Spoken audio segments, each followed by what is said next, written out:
If you are watching this video, then most probably you're interested in starting your own business.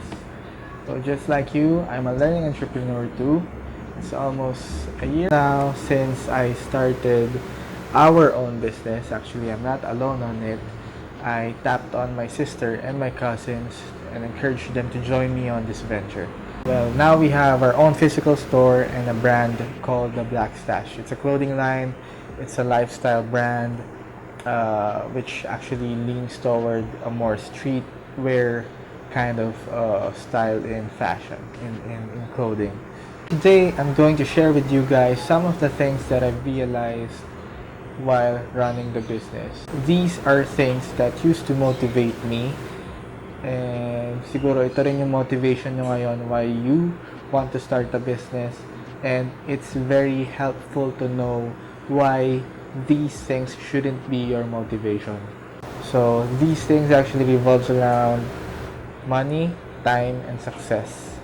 So kung gusto nyo, kung interested kayo, please watch this video up until the end and hopefully matuto kayo. So let's jump right into it.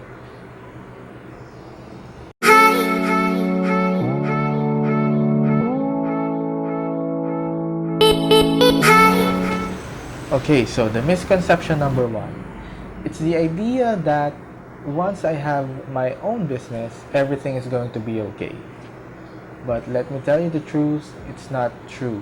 Okay, so hindi siya totoo, hindi siya ganun katotoo kasi the goal is not to start a business. The goal is actually to make it grow, to make it prosper.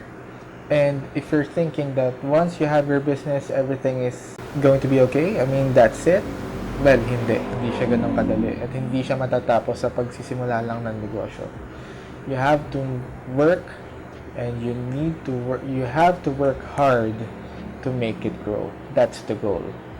Okay? So, the misconception number two is the thinking that having a business is much easier than being an employee.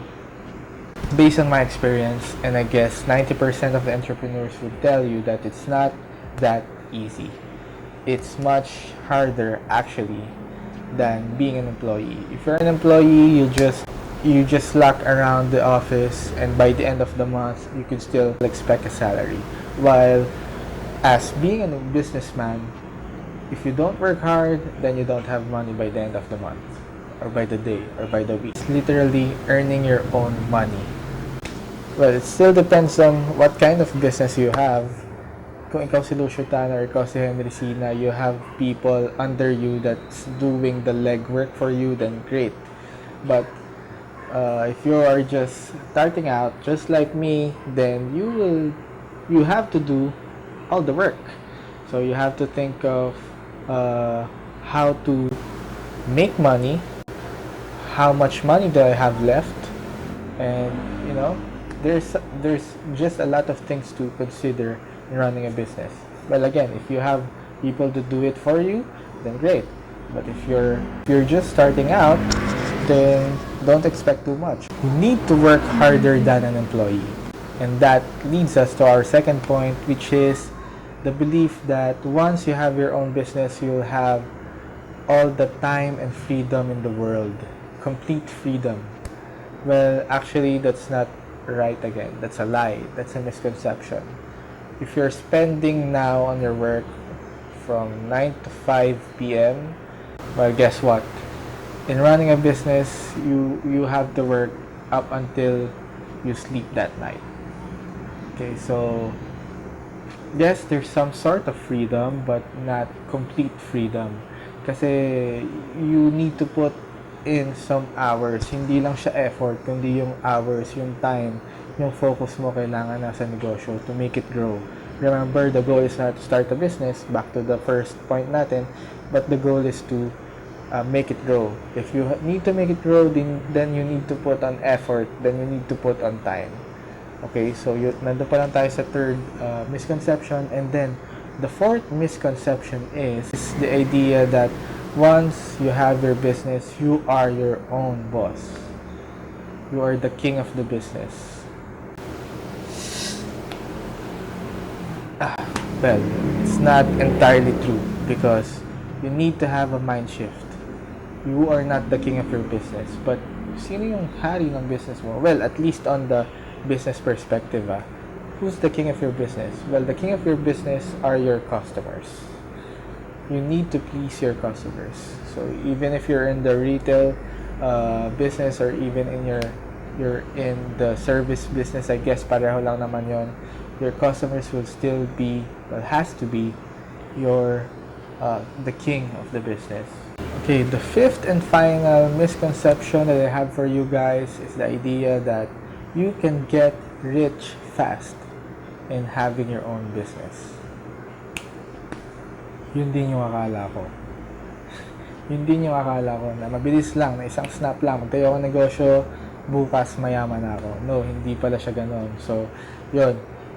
Kailangan mo ng time, kailangan mo ng oras, mag-focus ka, palaguin mo yung negosyo mo, and then baka yun, lalago na yung negosyo mo. But, ganun siya. Hindi siya yung, okay, I just learned this new stuff. On the micro, you need to have patience. In the micro, you need to be fast. On the macro, it's the big picture. It's your goal. You need to be patient in reaching your goal. Okay, so yung kung ano man yan, kung ano man yung nasa isip mo, you need to be patient. That's the macro, that's the big picture. But on the micro, it's the day-to-day activities na ginagawa mo. Ano bang ginagawa mo? You need to be fast on that. So you need to pound on it real hard para to get where you want to be at. Okay, so if it's success, if it's time with your family, if it's money, then go. Kailangan mo mag-work hard para. Okay guys, I'm not discouraging you to start your own business. Actually, it's a wonderful journey to have your own business. I'm very happy to na nag-decide kami na magtayo ng sariling negosyo. And you just have to, you know, you just have to enjoy the process. Be like a sponge na you absorb everything that you could learn. So learn what you could learn and learn fast. Again, I'm not really an expert when it comes to business. Natututo pa rin lang ako. But let's learn together. Well, I hope that you've learned something from this video. So sana makapanood kayo ng next vlogs ko. Please subscribe and hit that notification bell para updated kayo on my next videos.